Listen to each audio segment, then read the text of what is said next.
Hello, everyone. Welcome back to Perception Paradox. My name is Juvila and I'm your host. And today's guest is Aron Gelbard, CEO of and founder of Bloom and Wild. So if you like flowers and gifting, perhaps you are aware about his company. And today's conversation challenges everything you know about startup timing. Most entrepreneurs are told that you have to move fast, you have to start young. Aron Gelbard did the exact opposite. He deliberately waited years to start his company. That patience allowed him to build Europe's leading gifting platform, to raise over 150 million euros and expand across countries while maintaining profitability. We're talking about strategic patience, supply chain innovation, and why sometimes the best business advice is to wait.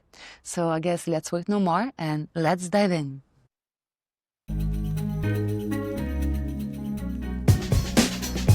Real people, real stories, and real challenges that break the status quo.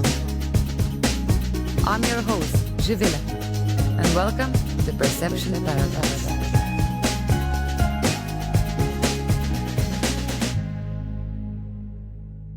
Aron, welcome to Perception Paradox. Thanks so much for coming all this way to see me. It's great to have you here. It was a mission, but I made it with all the strikes. Yeah, well, you aced it. Not easy. So thank you. It's a dedication. I really was looking forward to this conversation. So we met a year ago during one of the conferences. And I remember I've got really inspired by your very simple, pragmatic approach towards business. I don't know, like being super kind, open to everyone who came after your conversation to talk to you and learn more. And you were so open to share. So I thought it would be so great to welcome you on the podcast and to share with larger audience your, I would say, mindset and the way you managed to build a flower business into basically a tech-driven company, innovative company with some kind of raised money, not some kind of, quite some money that you raised to continue growing the business, and also we're having this clear goal to also make it profitable, right? So maybe we can start from the early beginnings. How did your entrepreneurial journey start? I do recall entrepreneurial family, and you had some kind of examples around, and then at some point you were like, it's time to build something. Yeah, my go. So yeah, my entrepreneurial journey started when I was a young kid because when I grew up, my dad was an entrepreneur. He had his own business for 60 years until a few months ago. 3 of my 4 grandparents started their own businesses as well. So it's definitely in our blood. When I was a young boy and then a teenager growing up, I saw both ends of the spectrum. My dad had a lot of highs and a lot of lows, as you'd probably expect from somebody who's always run their own business. So on the one hand, it was something I wanted to do. On the other hand, I saw that it wasn't always easy. And because of that, I maybe went into it a little bit more eyes wide open than people who haven't seen that it can be difficult. So I followed a traditional path. I went to university and then business school, and I worked for 8 years in business consulting before starting my own company. I always knew that I wanted to start, and I increasingly figured out what I wanted to start. And I'm very driven by wanting to do the right thing by people and earning good feedback. And so that motivated me in school to try and get good grades, or in my jobs to try and get good feedback from my boss. But I knew I wanted to do it at bigger scale. And so this brought me to the very emotive but often overlooked category of online flowers, where there hadn't been a lot of innovation when we started back in 2013. Customers care very deeply about the experience that you're giving them, and our industry was doing a bad job of delighting its customers. And I thought my desire for great feedback and to avoid negative feedback, my detail orientation and analytical skills that I'd learned being a consultant meant that when I got feedback that wasn't good, I'd work out why and I'd fix it. And when I got feedback that was good, I'd work out why and try to do it again. It was really that pushed me to start a flower business. In terms of the when, I started when I was 30, and I delayed it for 8 years to get some experience, save up some money to do it. Also knew I couldn't delay it forever. I was planning to get engaged and did get engaged later that year to I felt this was this window of, I had some experience and I had some savings, but I also didn't yet have significant responsibilities, no kids, no family home with a mortgage, things like that. Wow, that's very inspiring. And you ended up in flower business. I ended up in the flower business and I love what we do. We've been very fortunate to make a lot of progress to contextualize where we're at. We're now in 8 different countries across Europe. The UK is our largest market, but we're also in Germany, Austria, France, Netherlands, Belgium, Denmark, Republic of Ireland. We send out about 6 million bouquets of flowers, plants and other types of gift every year. And we've grown not only organically, we've raised well over £100 million in venture funding. We spent a lot of that on acquiring 2 other businesses, a business based in Amsterdam named Blumon and a business based in Paris named Bergamot. And so we've formed a group of 3 companies that are all trying to make flowers and gifts amazing. That is so wild, like building DTC company in England. Like we all assume that only in Silicon Valley we can build big, fast scale companies. So I would like later to get into the European founders mindset. But I'm very curious to learn what sparked an idea for you to also innovate in the flower industry in terms that you also developed those flower kiosks, right, where you can come and get the flowers. Then you were really thinking globally about not only flower delivery, but about this whole customer experience. Like flower is not enough, but you've different gifting. It's kind of even a gifting business in a way, right? It is absolutely a gifting business. Our vision is to be Europe's leading premium dedicated gifting platform. And we've obviously started with a heritage in flowers, but we have a long way to go to really be people's gifting destination of choice across Europe. Going back to what made me think there's an opportunity in flowers. So I was an occasional buyer of flower gifts myself. It was really difficult to do, and you need to solve a customer problem. In my case, it was difficult to do on a mobile phone. The technology was clunky. You didn't know when the flowers were going to arrive or if they were going to arrive. You had to call the person and tell them to wait in for a special surprise. And you didn't know how long they were going to last. It could be very expensive. So there were lots of things that didn't seem brilliant. And maybe importantly, there wasn't a brand that I really loved. There were brands that I knew, but not brands that I loved. I studied the industry, the more I realized that I wasn't the only one. Lots of people love the brand Apple, for example, in the mobile phone industry. Not many people have a brand that they similarly love in the flower or wider gifting industry. And I thought if we can really use technology to understand the business processes that sit behind the flower industry and the customer ordering process and mindset, build technology from the ground up to reflect that, build a supply chain that's shorter, that's cheaper, that's more efficient, that has less waste and less environmental footprint, then we could really become different to others out there in flowers. Over time, I've learned that the opportunity is not just in flowers. Actually, we have millions of customers all over. They've come to love and trust us as a place to buy flowers, and they have many other gifts that they want to buy. Not every gifting occasion or recipient lends itself to flower buying. And so we are becoming increasingly people's destination of choice for many other kinds of gift as well. I do recall, I think I received from Blumon a while a gift a couple of times back, Good. but it was at the beginning. I think it was 2000. I hope that I'm not misleading. It was your company for sure, like 2015. Yeah, that was the early days.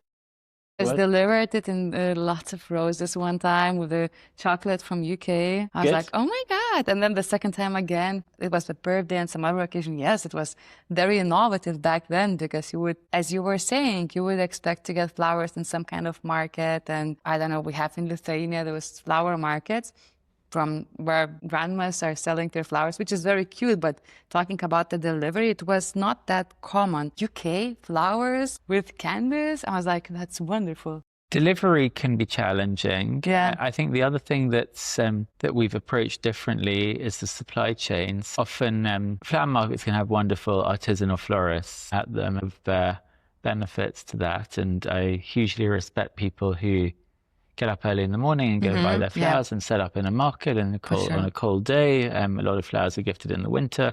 It's hard work.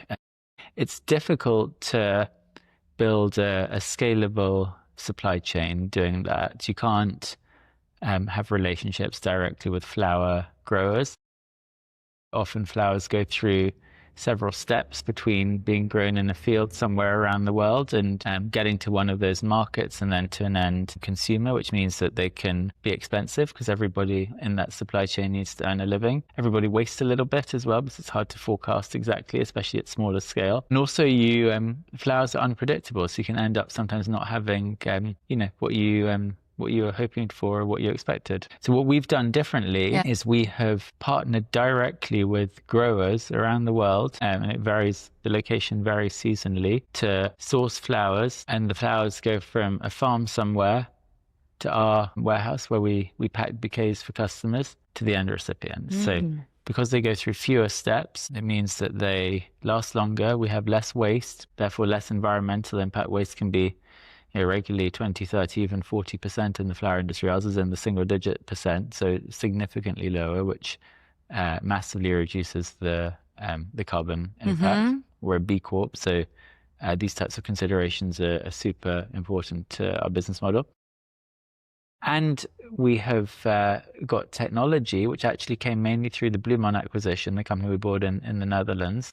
We have technology that manages this whole grower interface with us. So it maps out what growers have, what products, it places the orders, it processes the intake, it figures out what replenishments we need when we have quality problems or when we have other unexpected changes in our supply requirements, and it then enables us to operate bouquet making and planning out logistics at large scale with tens of thousands of bouquets every week. So you can't effectively plan that off a spreadsheet. You need to build technology to do it well and serve customers accurately with low waste.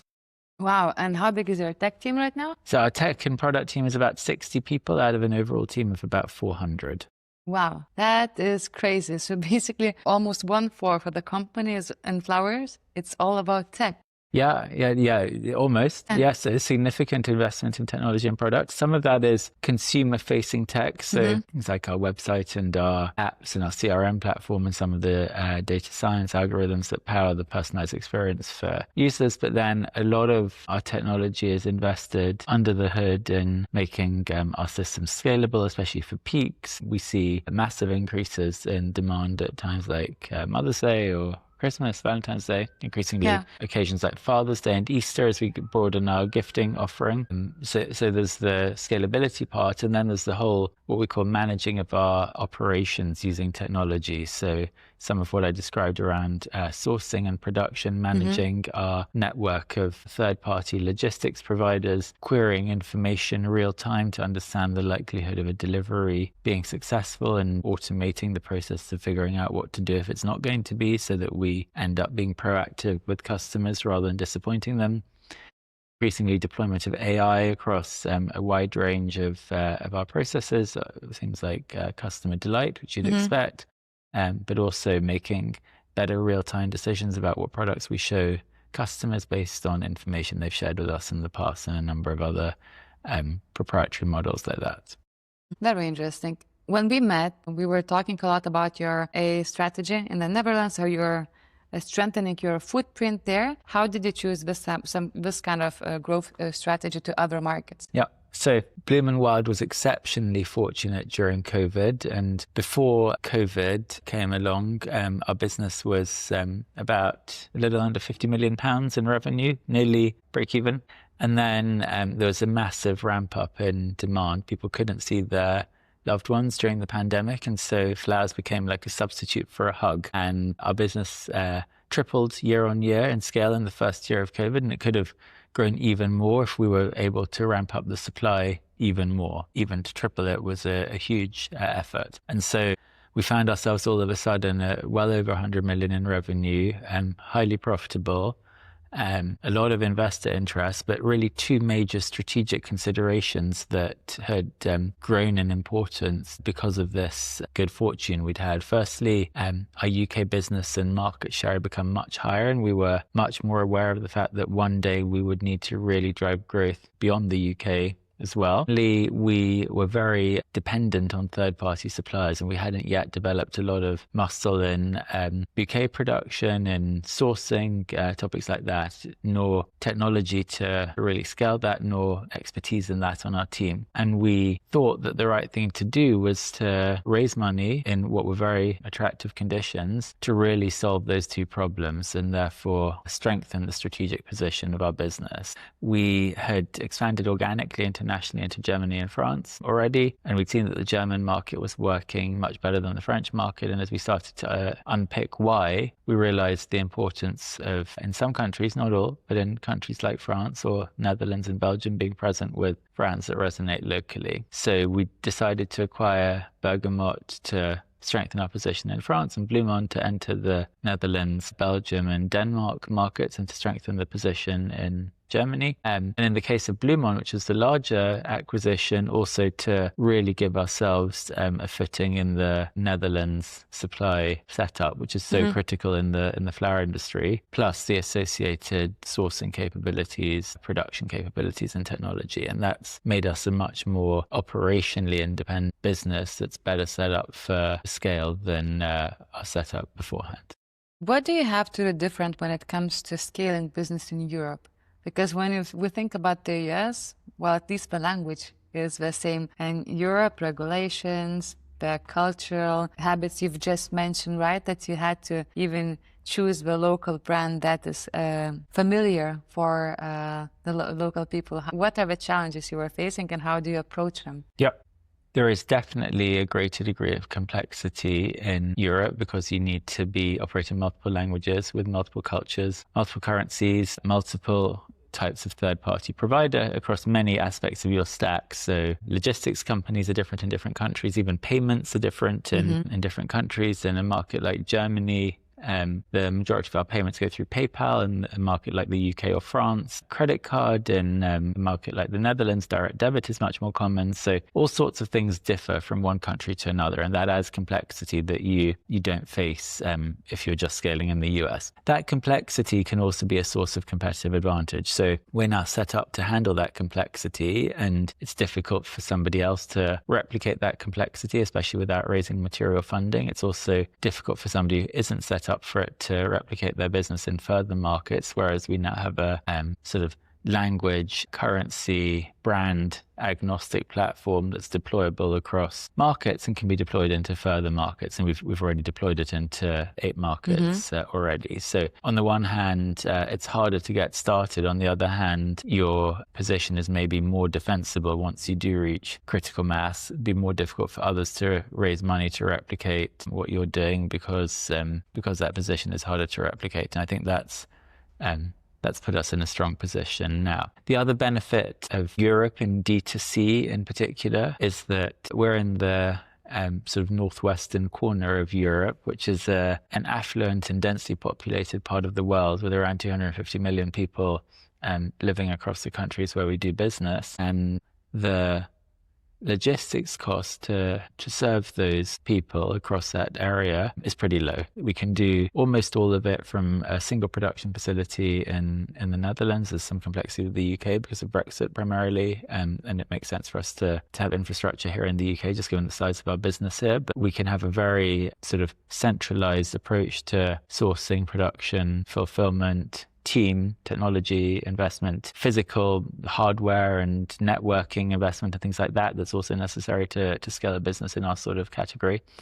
And with that, we can cheaply serve all of Northwestern Europe. To try and do something similar in the US would require multiple warehouses, production facilities, much more complicated considerations around managing stock and forecasting, therefore higher waste.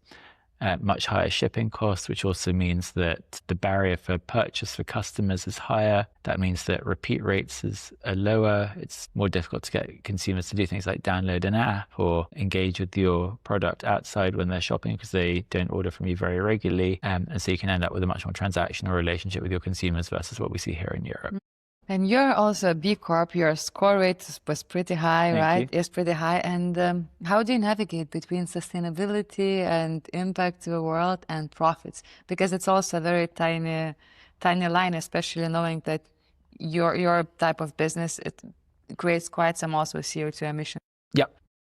I think that the right way to do business is always going to drive growth over the longer term, rather than trying to do business in the wrong way and hope that your customers don't notice. So to address CO2 emissions directly, and then I'll talk about some of our sustainability considerations more broadly, we have done a lot of research into this. And the most surprising thing that we've learned is that sourcing a flower from a country on the equator like Kenya or Colombia, for example, which are traditional flower growing countries, high altitude, high rainfall, relatively consistent temperature all year round. The carbon footprint of growing a flower there versus using a heated greenhouse in Northern Europe is about 1/6. And this has been studied by academics from a couple of different universities now. And so actually by building sourcing relationships at scale with folks in emerging economies, where we're also creating livelihoods for many thousands of people with high quality accredited working conditions. And in doing so, we're reducing the environmental impact, I view as a positive. But it's not enough. We want to reduce further. And the big thing that we're pushing now, which is up and running, and we're growing the percentage of our volume where we're doing this, is to also source flowers in countries like Kenya or Colombia, then bring them to Europe by sea rather than by air. And if we do that, then we're reducing the carbon footprint by a further 90% on top of the 6-to-1 ratio that we're already achieving. And to do this is complicated in terms of lead time planning, in terms of how you store the flowers in transit. You have to deoxygenate them to keep them in strong condition during their journey.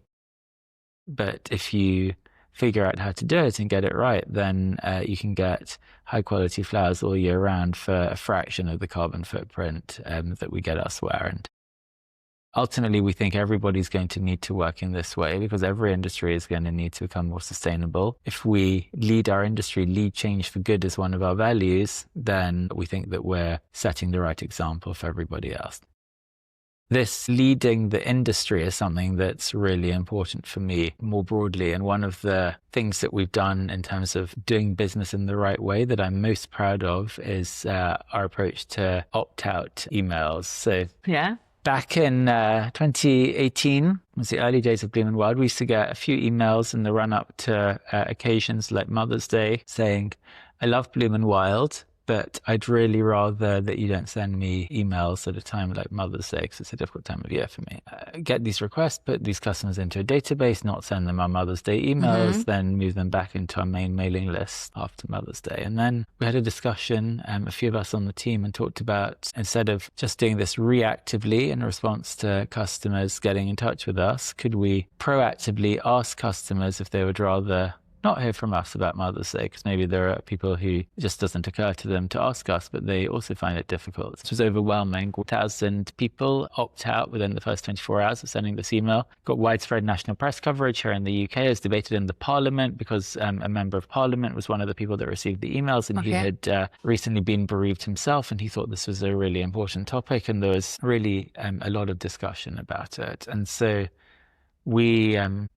what we saw, which is interesting, is that we were not sort of doing something good at the expense of our business, because you might think, well, we were foregoing sales by sending these emails, but people who are opting out of our emails weren't going to be ordering for Mother's Day anyway. We could now send them other emails about things that weren't Mother's Day, which they might find more relevant. They would applaud us for making the effort and view our company both over that period and in the future more positively. And we were not only doing the right thing for the customer, we were also massively growing customer lifetime value. And so for me, this is an example of doing the right thing, and it both being able to be the right thing for your customers or your stakeholders, but also for your business. Over time, we evolved this further. We actually made it not just about opting out of email, but completely making the sensitive occasion like Mother's Day or Father's Day or Valentine's disappear across all of our digital estate for any customer that was opting out. We open sourced our approach to doing this so that other businesses could follow suit. We encouraged businesses that we knew in our community to do the same, and we built what we called a thoughtful marketing movement with a couple of hundred other businesses in it, all of whom were committed to opt out. And it became quite widespread. Many things have an unintended consequence, though. And in our case, the unintended consequence was something that we'd started to genuinely do the right thing by customers, resulted in people's inboxes in the run up to Mother's Day being flooded with hundreds of emails saying, would you rather not hear about Mother's Day? And that's actually worse for people than just getting emails about Mother's Day. And the problem was that it wasn't just flower companies and gifting companies that were sending this. It was businesses who would have never emailed about Mother's Day in the first place, but were just jumping on the bandwagon. And that was the unintended consequence. Actually, it's important to stay close to your customers, listen to feedback and reconsider decisions that you've made in the past. And in our case, we evolved our approach and actually pivoted from sending these emails at Mother's Day or Father's Day to establishing an all year round preference center where you can decide which occasions are sensitive to you, and then letting people know about that all year round, but not specifically in the run up to sensitive occasions, obviously respecting preferences shared in the past. For me, that's been important because we evolved our approach in response to customer feedback and continued to build technology and solutions that do the right thing by our customers and use that to drive our business. And that's an example that I'm passionate about. There are many others. I won't go into others. Very curious, actually, to jump in, since we got already into the community part, marketing, right? What is your approach towards staying close to your customers and increasing the life cycle and collaboration? Because now we hear a lot community. Yeah. A lot of that started coming also from bad intentions or bad intentions just in terms of a profit. Not all the brands care about that. I'm very curious to hear how do you see a community being part of Bloom and Wild? And how do you maintain the relationships besides what you mentioned, email communication, which is just one tiny part of overall cycle? Yeah, so there are a few things we do. We also have a loyalty program, Bloom and Wild Rewards, which is over 1 million members. That's been really important in terms of people trusting us and wanting to deepen their relationship with us. I think what's more interesting to me from that perspective of our communities, we have a problem, which is that our sender, our customer, and our recipient tend to not be the same person. We're primarily a gifting company. Recipient, we actually don't have a direct relationship. We don't know their email address. We know their physical postal address, but we can't use it under GDPR to just, for marketing or things like that. We can only use it for the purpose of fulfilling the order, and obviously we respect that. The other thing, the other sort of side to this coin is that half our customers discover us by initially either being a recipient of one of our products, loving it and going on to become a customer, or by having a word of mouth recommendation. And that's such an important viral growth loop for us. It's reducing our reliance on paid marketing, which tends to drive diminishing returns as you scale it. And so the biggest thing that we can do is invest in a brilliant experience for our recipients. And that drives great organic chatter about how people like our product. People are inclined to share it on social and with their friends. And we automatically tap into a community of people that love flowers and gifts, that want to share content. We give people the opportunity to be creative. Many of our flowers across different markets arrive unarranged, and the recipient will put the bouquet together following our instructions, but in a way that they think is right for them. And so that gives the recipient the ability to engage in and then share their creative process and outcome. And there are some things that we've done to increase that virality. We now encourage people receiving our flowers to thank the person that sent them through a flow that we've built. So we've got some bespoke technology for that, and that's quite valuable because it also strengthens the bond and between recipient back to sender, but between both of them and our company. So actually, a lot of how we think about community isn't the sort of traditional Facebook group where people can talk about their experiences buying from us, because that sort of still feels more transactional. But actually, how we think about this viral process we go through of somebody gifting something to somebody else, engaging that recipient, and then becoming a customer, and how we can support them and understand the experience they've had, and also make it right for them if we think it hasn't been good. All right. We covered a bit of a business part, a bit of the community and client part, and how you're not only expanding to other countries, how you keep a relationship, but of course, that wouldn't be possible without people, right? And your talent, your 400, I would say, Bloom and Wild members, employees, right? What would you say is Bloom and Wild DNA, and what kind of core values are bonding everyone together here? Yeah. We have 4 values. I mentioned one of them, lead change for good. I'll tell you the other 3 and I'll focus on the last one. We have think deeply, act swiftly, like problem solving, where we're quite sort of like analytical. We like to take an intellectual approach. We're also a fast moving business, and sometimes we need to be a faster moving business. So I want people to do just the right amount of thinking, but then get on with it and get some real results and see whether something's worked or not. We have stay open, be curious, and this is really important to me as somebody who's brought together 3 brands that come from different countries, and therefore a sort of internationally distributed team with a strong commitment to diversity and inclusion, especially again as part of being a B Corp. And so people not just assuming that their way is the best way, but instead understanding each other is really valuable. I mentioned lead change for good. For me, it means make flowers better, means make the industry a better corporate citizen, and it means do it forever as well. So for good can also mean forever. So for me, it means 3 different things. My favorite value, which I've left till last, and it's one that I pushed for in the very early days when we were a 15-person team. And it's also our consumer-facing slogan for the Bloom & Well brand. You see it on TV. Is care wildly. And thank you very much. And it means a huge amount to me. I talked about what feedback means to me at the beginning and how that got me into this industry in the first place. Ultimately, I think we can build a winning business because we will just go that extra mile. We will leave no stone unturned.